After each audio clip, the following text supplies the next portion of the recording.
I directed like a random French tectonic video in the streets of London when I was 15 years old. COVID lockdown forced me to kind of slow down and think about the things that I wanted to do. I started writing poetry. I went to a spoken word event with one of my ex-colleagues, and on my way home I wrote 2 poems. Within 2 weeks I wrote 12. Self-belief, that's what I wish I had when I was younger, self-belief. If my body wants to rest, I will allow myself to rest. You can do so much networking online. Like, most of my paid gigs was from networking online. Hello and welcome to Coffee and Oysters, the London Business Babe podcast, where we get you together with the business tips that actually work and let you know where it's worth tapping your oyster around the city. My name is Frances Adair Matthews. I'm a certified Notion consultant and founder of the Notion Bar, where I get my clients together with personalized productivity systems built in Notion. For my systems-loving girlies, and never fear, every month I host the Big Notion Energy Academy, where we go over Notion's latest releases, and where you can ask me, a Notion expert, your burning questions. Details in the show notes. How is this week going? It's still slow, but I am really excited about the energy that is surrounding the podcast. I'm getting more and more people sending me personal messages about how much they love it, and episodes that they are watching on repeat and really connected to, and even getting lots of messages saying that they want to be on the podcast. I'm just really excited to see where this goes. Thank you everyone so much for supporting the podcast. It's very much a labor of love. If you would love to support this labor of love, you can sign up to the Substack and become a paid subscriber for literally a cup of coffee per month, and support the amazing work that goes into this, essentially. It's been really an empowering week for me. I love the slowdown because you can just focus and have quiet, and you can zoom out and look at the things that are really serving you and not serving you. I talk about this in more detail in my new YouTube channel that I've started to document my found journey. It's been really exciting to see everything evolve, and without further ado, let's dive in. Hey London Business Babe, this community is built for us and by us to ungatekeep your next move and life in the city. If you never want to miss out, subscribe to the Substack, where episodes will land straight in your inbox.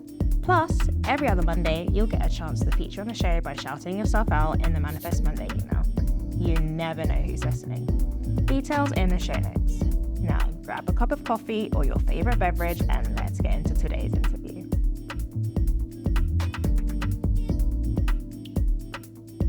So excited. Today we have, I would say, a special guest on today's podcast, who is actually the podcast editor everyone's been hearing so much about over the episodes, who is an all-round creative powerhouse in her own right. Today's guest is Chanelle White, who is a quirky all-round creative, freelance photographer, podcast editor, and content writer. Welcome to the show. How's it going? Thank you. I'm so happy to be here. It's so cool because you've been part of the team for a few months now. So you get a chance to tell your story. You get to see my face now behind all the episodes. Exactly. Your journey is so fascinating to me. You've touched on so many different career paths and things. You've worked in everything from sales to project management to you're a photographer and a writer. Now you're like kind of making your own space within the podcast operations world. Where did it all begin for you? When I was 16, I did a photography course for like a week at Brunel University as part of the Challenge, which was connected to the National Citizen Service, which is unfortunately closed, I believe, earlier this year or last year. But it was only £30 and it was 4 weeks. 2 weeks were accommodation away from your parents. And it was a chance for you to meet other young people who were from all walks of life that you wouldn't really meet in normal life. And I got to learn about composition and editing and photography. I also did a course with the Video College, which is a charity based in Ladbroke Grove. Well, unfortunately, that's also closed down now. But my classmate told me about that, and it was a charity that helped young people get into the media industry. So they've talked about all different aspects of video production. So I learned how to use Final Cut Pro because my parents wouldn't pay for Mac products. So I never got access from my home perspective on that kind of equipment. Using cameras and editing, we had to do all aspects. So we had to do a bit of acting, editing, directing. I directed like a random French tectonic video Okay. in the streets of London when I was 15 years old. And then I decided not to go into that field initially. I decided to go down the sensible route because my parents raised me to be in the corporate world. So I ended up doing business management with communication, media, and culture at university, and then moving on to project management. Both my parents used to be project managers. So it seemed like a great way to earn good money without too much effort and without having to like do masters and kind of go through a lot of grueling other aspects of life like law, engineering. And then in 2022, I was like, I'm over this. I want to be out of corporate. I want to kind of divulge more of my creative side. COVID lockdown forced me to kind of slow down and think about the things that I wanted to do. So I started writing poetry. I went to a spoken word event with one of my ex colleagues, and on my way home, I wrote two poems. Within 2 weeks, I wrote 12. And I was like, wow, there's so much creativity that's been just trapped in me because I've been in this corporate life hustling for 5 years. So I made a plan. I said to my parents, regardless of if I have another job in March 2023, I'm going to quit my job and go all in, and I need you to support me. They're very much logical thinkers. They Yeah. raised us to be into security, and no one is a freelancer in my immediate family. No one wants to be self employed.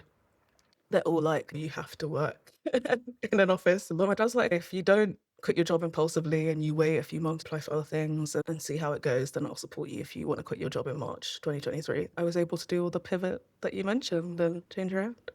Incredible. Yeah, there's so much in that story that I want to pull out. The first thing is the power of youth community programs, the power they have essentially. Like, they are so impactful, and it is such a shame that a lot of them are being shut down now because of the lack of funding. If you had never been in those programs, there's a good chance that you would never have been able to learn the skills that you literally use now that you're building with this new career. And so, yeah, it is just such a shame that a lot of those things are going away. Yeah, all the years, because with the video college, it was completely free. My parents didn't have to pay any money, and obviously travel was free when you're under 16 as well in London. So it was just a bus away because I'm based in West London. So yeah, it's a real shame. A lot of the people now are still working in the media industry as well, Wow. focused on people of color. So one of the guys who I became a runner for, he was this star. He was like 17, 18 at the time. I was 14 or 15. And he's been in multiple BBC dramas. He does stand-up comedy now. He's got such a huge following, and it's just great to see that, sometimes when you're from ethnic minorities, it's not encouraged by your family to do those things. Yeah. But to see some of the older people that I was working with at the time still be in the industry today and doing all aspects, whether it's producing, managing, or actually in front of the camera doing acting, is really, really great to see. It's really sad that other young people like Gen Z and Alpha can't experience that. I'm lucky that I was in a well-paid contract, so my disposable income allowed me to pay for my camera equipment, backdrops, because it's so expensive and people want you to work for free, especially starting off. I remember seeing a video that Patricia Bright did, and she was like, to start off, you need about 3K. And if you're from a working class background, you're just not going to be able to have 3K. And if you're not getting paid to do it as well, you can't even save that money to then invest in camera equipment and all that stuff. So being able to have access to that every week after school Mm. things was a massive benefit for me and a massive save for my parents not being pressurized to buy me equipment from their own money. Yeah, it's so true. And it makes you think about what is the future of media if the only people in it are people who can afford it and come Yeah. from more or less one type of background. What are the stories that we are going to see? And what are the stories that are going to be supported in the future if all of these things keep being shut down? Yeah. That is a bigger the bigger Was- things, right? And so are your family more or less on board with this creative direction now where you're like, it does work, you know? Like we It's still weird. need to. It's still mixed reviews. Like my dad's really supportive. I think because he's on my LinkedIn, he's seen the affirmations that other people have given me. He's seen the recommendations people have written on my profile. I'm quite active on LinkedIn. So he's kind of like, okay, now you're making money. It makes sense. But when I had a coaching, I got free coaching from a former manager. She got me in touch with a coach, and I had 8 weeks of free coaching. In that first session, my coach was like, "You're not meant to be a project manager. You're meant to be doing right." And I told my parents that. My dad was like, "Don't you dare quit your job to do poetry." And he was like, "You can do it as a side hustle. Maybe you'll make an extra 8 year." And I was thinking, that's good that he even thinks I can make 8K in a year from writing. My mom's a lot more difficult to convince. Even a few months ago, she's like, the family are talking, they want to know when you're going to get a real job. So I think she doesn't really get it. The only thing that really matters is that you're here, you're doing it. Sometimes other people take a little bit more time to catch up, but at the end of the day, we pay our bills. Right.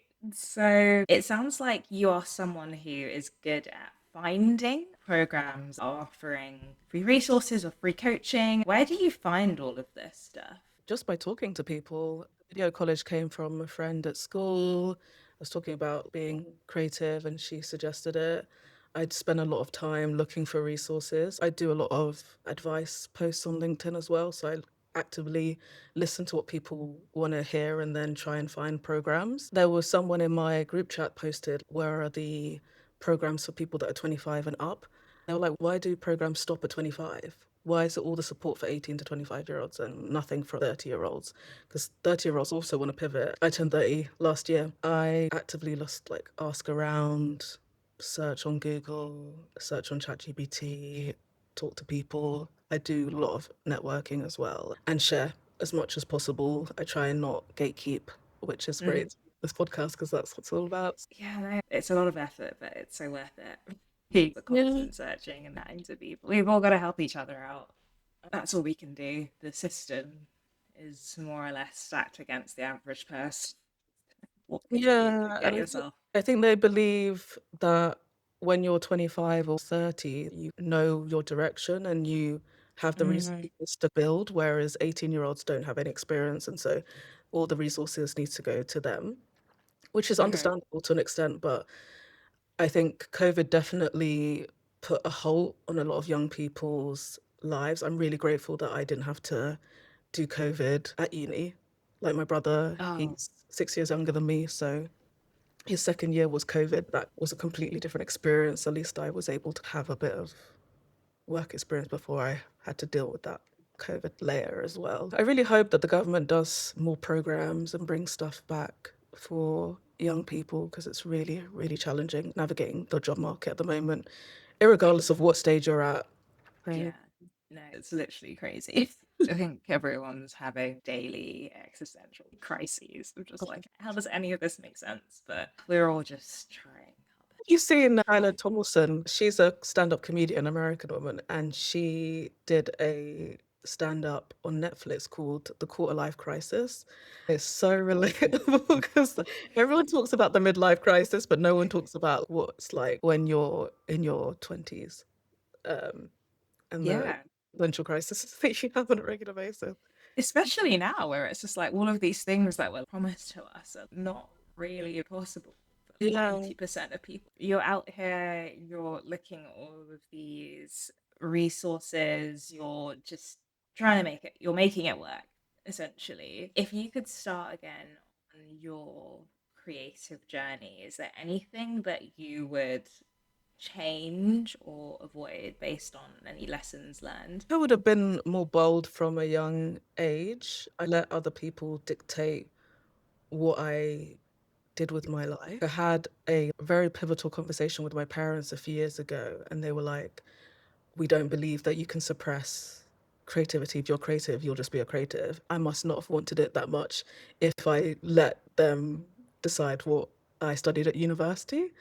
And I was so shocked when they said that because I was like, it didn't seem like I had an option to go to art schools. Ever since then, I was like, no matter what choice I make, it's going to be down to me. Even if someone tells me, oh, Chanelle, you're on the wrong path, you need to do this. And then I do it, and then it goes wrong or I'm upset about it. They'll be like, well, you made that choice. Don't blame it on us. They're not going to take accountability for Mm, my regrets. I wish I was more open and honest, led my own path from a younger age. But I think everything happens for a reason, and having that background in project management is really helpful in the creative world as well. So much yes. organization. As you know, you were a project manager as well. Previously in art school, they don't often teach you the business side of being a creative. You talk about other artists and you have to do portfolios and presentations, but you don't actually hear about like how do you do your taxes? How do you like work on invoices? How do you create invoices? All that's business acumen. My unique selling point is that I have insight into both sides. I am corporate with the project management and business, but I also have creativity. It helps with organization, it helps with editing, it helps with doing checklists and working on spreadsheets, strategy. So, yeah, I don't really regret it, but I just kind of sometimes sit and wonder, like, what would it have been like if I started straight away in the creative side? But I probably wouldn't be in this space in the same way if I did. I definitely have improved on my skill from when I was younger. So I think self-belief, that's what I wish I had when I was younger, self-belief. I didn't have high self-esteem Okay. or self-belief when I was younger. So I'd work more on. Yeah, it's like you are your own worst enemy. What's that? There's the book out there that I really want to read. It's called A Mountain Is You, I think, that a lot of people recommend. But as you said, maybe you wouldn't have had all of this business acumen if you'd gone down the creative route immediately. And I wonder if that's something that art schools are taking into consideration these days, because you need to understand numbers if you want your creative practice to be a business. And I see way too many like creative people out there, creative businesses, even in hospitality venues, just going out of business because, or just if you interact with them for trying to set up events and stuff, it's just pure chaos. Like there's no system. And Yeah. so I really do hope that that is something that is taken into better consideration in the future. Yeah, I think especially students who are from working class backgrounds, when you're from a middle class or upper middle class background, you've got that support on the business side. Even if you don't know it yourself, you can hire or you got your family to kind of help support you. But if you are from a working class background, you may not have that. I know my former friend's sister got first class, but she struggled to like navigate interviews and getting in the corporate world because she was really academic, but she didn't know how to speak the language. Office environment, there's very particular language that British and English people speak that doesn't relate Yeah. like normal slang or casual conversation. I know for me, my parents definitely raised me to be a corporate person.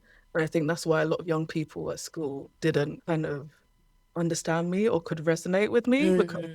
using all these weird phrases. Let's circle back next Friday. Let's circle back at lunchtime.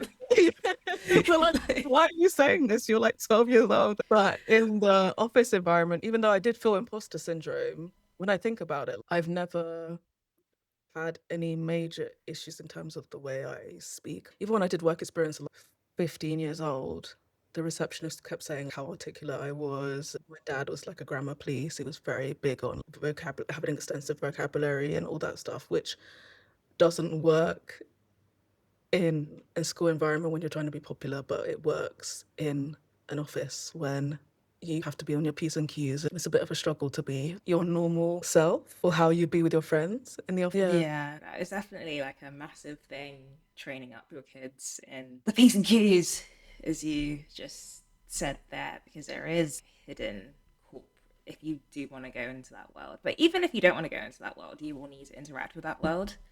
Yeah, true. You will still need to interact with that world, and that is where a lot of people struggle. One idea that I'm probably going to steal for the future is Bozeman St. John.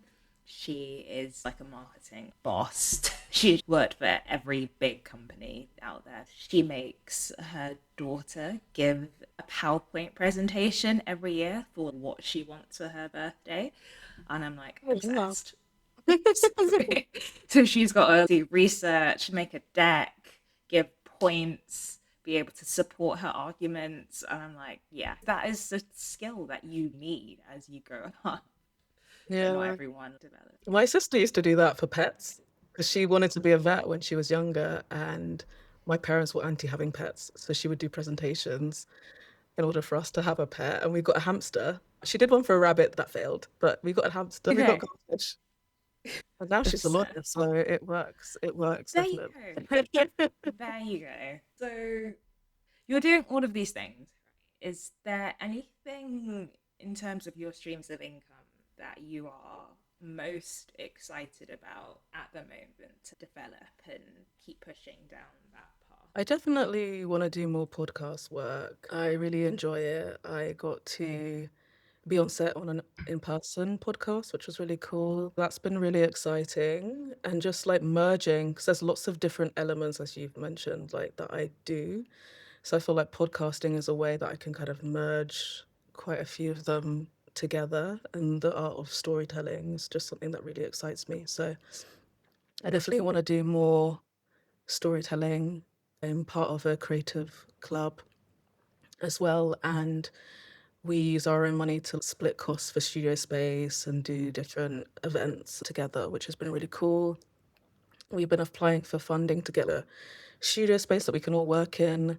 We got rejected from a couple of them, but we're still looking to see if we can find other ways. Collaborating with other creatives is really exciting because all my close friends are 9 to 5 girlies who don't do creative stuff. And my siblings aren't creative as well. They get really annoyed at me. They won't come to events with me. It's just really nice to have other young people that I can talk to and not bore. Yeah. Fair enough. Yeah, no, it is such a hack when you've got all of these different things from different places and you can come up with a very specific package that you can sell to people, Yeah. essentially. Yeah. But now I hear you on having friends who are more in the 9 to 5 world. It is so different. I love my 9 to 5 friends, love you, but it is so just like the things that you're worrying about and thinking about, it's just different.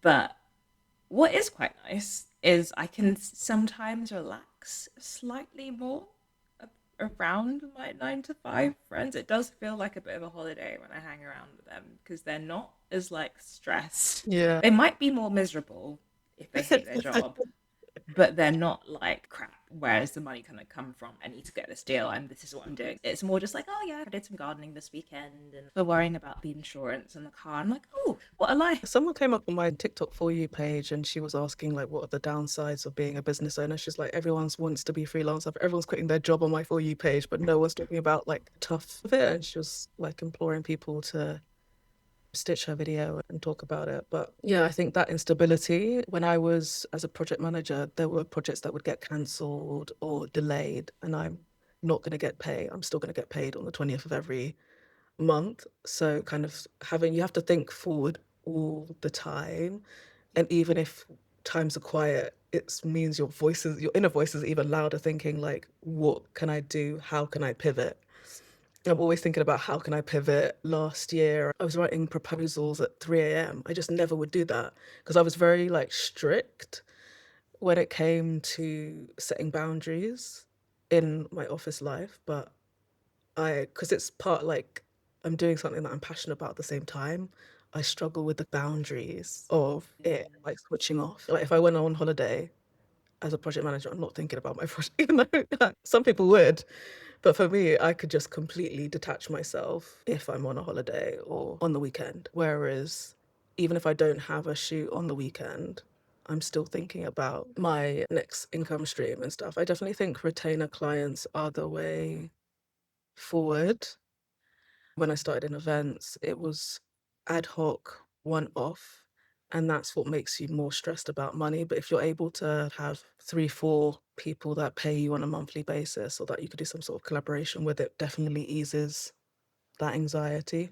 But it's easier said than done. It's not always straightforward to get that. It is very difficult actually to get retainer clients. I'm even trying to work on that myself. Not many people talk about that, especially in this economy where, especially in the UK, things are so tight. People are not parting with money like they used to. So it's like, we'll just get you for this one very specific thing this one time. Yeah. But yeah, hopefully things open up essentially. Hope you're enjoying the show. Would love to hear what you're thinking. Drop a comment and share your thoughts. Even better, if you're loving the show, take 2 seconds to rate us 5 stars wherever you get your podcast. It really helps other people find us. And if you want to be a guest, details in the show notes on how to sign up. Now, let's jump back in. Thank you so much for sharing your business journey with us. Now we're going to pivot into probably my favorite part of the show, is just talking about things that make your life easier or just more joyful. So the first question is always like, do you have a walk-up song or a song that gets you hyped? Yeah, Push to Start by Tyler. I'm going to be seeing her live at All Points East Festival on the 23rd.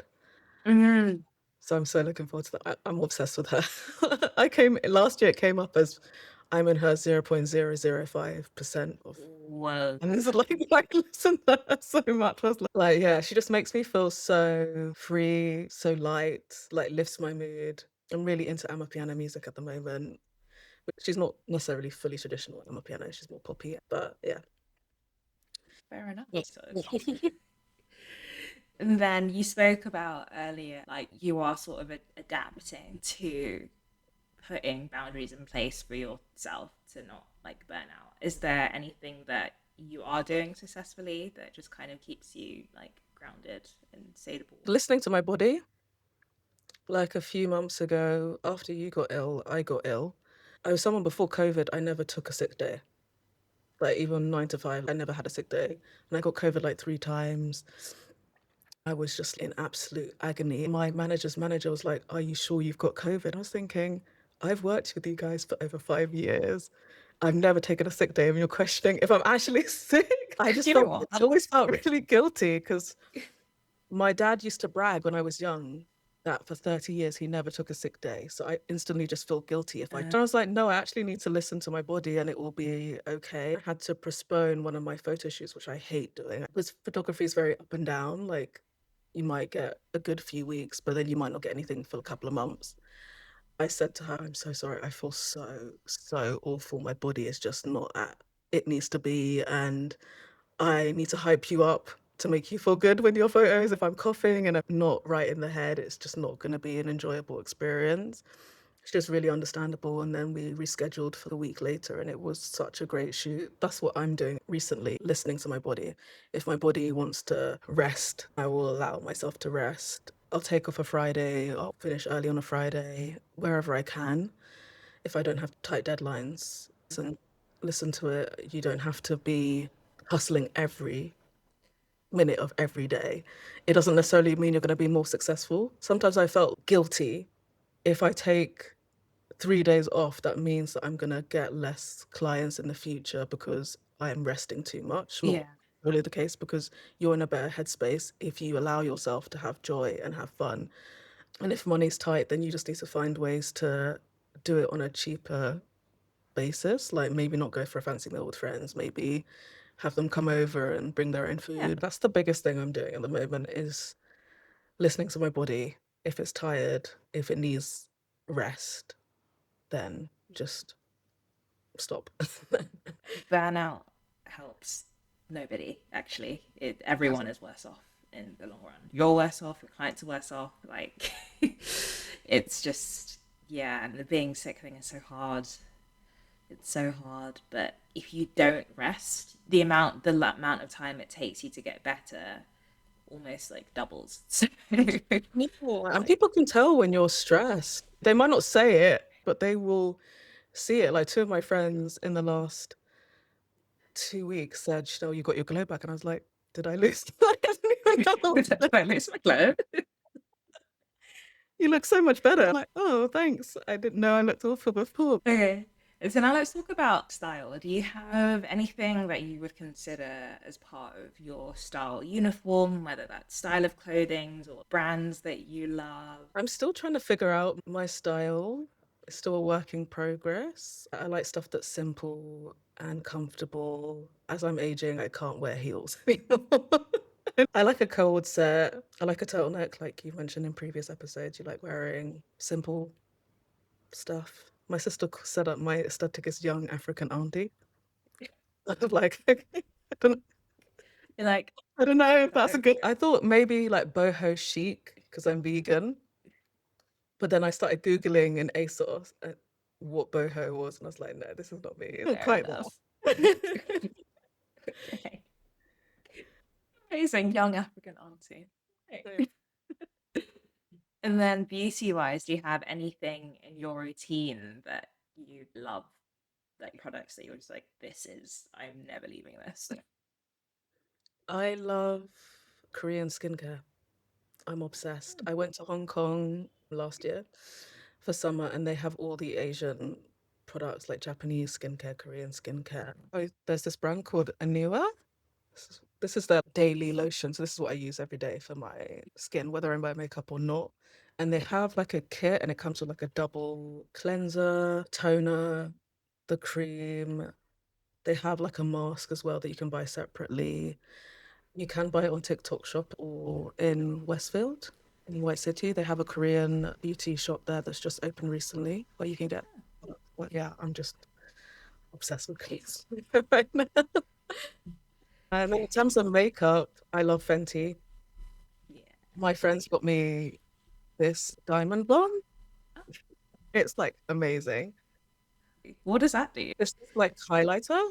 You can use it on all your eyelids, just to Oh, glitter. And interesting. then my favorite blush is Trigwell, and it's like a red. I saw Tony Tone use it, and it was like I'm wearing now. Is Um, that Fenty as well? no, this is Trigwell. Oh, okay, different. I Okay. think, yeah, a different brand. Not actually used the Fenty blushes. I've heard they're good. I use her foundation, concealer, and lip gloss. Okay. Yeah. I'm a big Fenty fan as well. I really just at the moment I go back to the mascara and they have this matchsticks highlighter Oh, yeah. situation in cinnamon that Yeah. I'm like this can never go out of stock actually. Like this can never be discontinued. But yeah, no, it's so good. Thanks for you. In terms of tools, tech tools, apps, you do a lot of creative things. Is there anything that you use that you love in terms of being a very reliable creative tool or even just to organize yourself? I use Notion. Thanks to you. You introduced me to Notion. Brilliant. So I use that to organize my freelance work. I use it to organize my articles that I write when I get gigs to do content writing. I use it a lot for the podcast. I love Notion. It's so good. And with Jade, I was using Asana. We've used a few different ones, switched to Notion, now, but was using Asana. Yeah. Also, There's Jade was actually on this podcast as well. Jade is yeah, who runs was the main hookup for anyone that remembers. yeah. So I met her through her friends. I went to a virtual networking event run by Alt Marketing School. There was Yes, only I know like them very well. yeah, they're amazing. Fab is the woman that, I and need there to was get only her like to five work of here. us. There's only like five of us on the video call, and I mentioned that I wanted to get into marketing and community work. She said she has a friend who's looking for someone to help build her community. I sent my link to my LinkedIn, and she messaged me that same day and said, I've told my friend about you. She's going to contact you. Jade messaged me a few days afterwards. We had a video call while she was walking in the park, and then onboarded me after that. Literally Incredible. so random. There we No, go. I had no expectations going into that. Definitely, if people are scared to leave their homes, you can do so much networking online. Like most of my paid gigs was from networking online until like summer last year. Work I was getting was through DMs, referrals, just pictures, speaking to people online, which I don't think a lot of people talk about as Yeah. much. I use Adobe Creative Suite, so I pay for that on a monthly basis. That's what I use for my portfolio. I use Photoshop, Lightroom to edit, and then Premiere Pro for videos. And I've started using Audition, which I really love as well for audio. Use DesiScript for this podcast, which is amazing. And I actually went to Afro Tech. I don't know if you've heard of Afro Tech, but they're American based, but they are like Oh, yeah. they're helping Black people to get into the tech industry. The product owner, I think she's the product owner or product manager at DesiScript, was doing a tutorial about DesiScript and some of the new features that are coming and all the different things that you use. We don't use all the DesiScript tools for this podcast, but there's so Yeah, much. right. There is actually That so was much. really, really cool to use. I use ChatGPT as well to like sense check things. And I use the app so I can do conversate mode if I want to brainstorm and dump things. If I don't have to speak to, that's been really good. Hey, yeah, Descript supremacy around here. Okay, it doesn't do all of the fancy stuff as like some of the other Adobe Suite stuff can do, but it does enough. Yeah, there's a lot of new stuff that's coming out, and it's good for beginners. Like with Adobe, you kind of have to be a traditional creative or try and pivot into being a traditional creative to make it work. It's very manual because I've also used CapCut, which is very simple to use. But with Adobe Premiere Pro, everything's very manual and you don't have all the fancy transitions. You have to go on YouTube and get a free transition, download it, and then upload it into it. It's very clunky. It takes a long time to use, whereas some of the other kind of more AI infused products, easier entry. Try Yeah. and use a mixture of stuff. The more tools you use, the more marketable you are. Yeah, I guess that is a good point. Also, Canva. And I love Canva as oh well. yeah, Canva is cool. Canva is great. Is there anything that you consume to help you be a better business person? I listen to the Financial Times podcast. They have 6 different podcasts talk Okay. about different investing and business and what's happening with the economy, because obviously that does impact us. It doesn't feel like True. a kind of like your go-to as a creative to listen to Financial Times podcast, but if you know what's going on in the economy, you can pivot and help yourself find the income streams needed. I'm really into investing. I've been investing since I was 21, so I definitely to listen to those. A lot of the podcasts I listen to are quite silly, like Yeah, Faking no. Adulthood by Miss Rita B. They're not really like teach me about business ones. Yeah, no, that is so. But I love what you said about investing for people who have not yet started their investing journey and they should.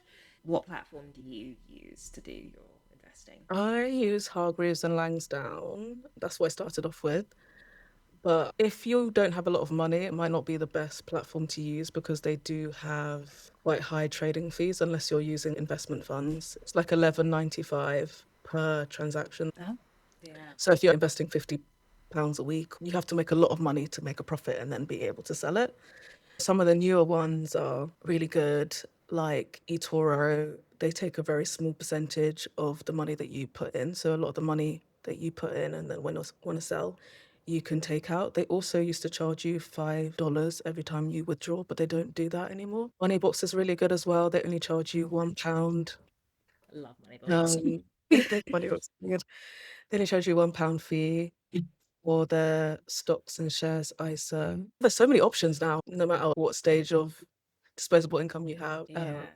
And also just to touch more on Moneybox there, I would really I use Moneybox myself. And I would really advise people to potentially look at that one if they haven't started investing and I feel like they don't have money to invest. I've been using the Roundup Yeah, the round. feature, and it's basically like, so every time you attach it to your bank card, and every time you spend money in the shops or just buy anything, so let's say it was like 10.99, it will add 1p to your investment pot. And it doesn't sound like much, but it really adds up over time. The only reason I've got any kind of rainy day savings significantly is because of this Roundup feed. I've been doing it Yeah. for 5 years. Yeah, definitely. Especially if you're someone who's always on the go, buying coffees, snacks, going to co-working spaces. It's definitely a great feature to enable because a lot of these things is all about compound interest and saving over time rather than getting one lump sum of £1,000 and then using that across the years. It's better to invest small but regularly if you can. Oh, hey again. Did you know there are roughly 100,000 London business babes out there? And we're on a mission to reach as many as possible. Enjoying what you hear? To support the hours of work that goes into making this special, you can either A, consider supporting directly as a paid monthly Substack subscriber to also unlock future exclusive content for less than a coffee and a croissant. B, any brands listening? We'd love to explore ways for you to be part of the journey. C, at the very least, on your next co-working date, tell a fellow London business babe about us. Details in the show notes. Now let's jump back in. Mm-hmm. Yeah, 100%. Thank you. Lots of gems dropped. And now we're going to transition into talking about your London gems. And so you are a West London girly, is that correct? Yeah, that's correct. All my life. I don't go out there. There's a southeast Yeah, we are London really girl. far from each other. Yeah, it's very rare. I have friends out in West. I'm like, I'll meet you in the middle. But is there anything on your London bucket list right now that you would love to do? I want to see ABBA Voyage. I know it's random. But I my hear it. friend went to see it and she was like, it's amazing. I'm not the biggest ABBA fan. I do like it is my choice when I do karaoke, which I've been doing quite a lot recently. But yeah, that's on my bucket list to do. I'm going to be seeing Hercules in September with my friends as well. So I'm really looking forward to that. I love theatre, musicals. That's my jam. Yeah, the theatre scene is really popping off in London, especially the black theatre scene. I just joined a mailing list called The Rendition. They send out discounted tickets to black theatre or black led theatre in London, which is really cool. They have a list of what's on at all times. Like, it's actually very useful. But also intrigued at ABBA Voyage. I don't know how you say it. I've like walked past it and like people coming out. I'm like, oh, this is a whole situation. Like, Yeah. it's like for science. I think it would be interesting to go. Is there anywhere you love in London in terms of food and drink, cafe spots, that kind of vibe? Yeah, I am vegan, so I love trying out new vegan restaurants. There's a restaurant called Mali Vegan. It's Thai food. It's in Earls Court. Really, really good food. Like, really good food. I've taken non-vegans and like they've had a good time, even if they haven't tried that type of food before. It's been really good. I tried tofu vegan this week for the first time. It's been on my bucket list for a while. It's so tasty.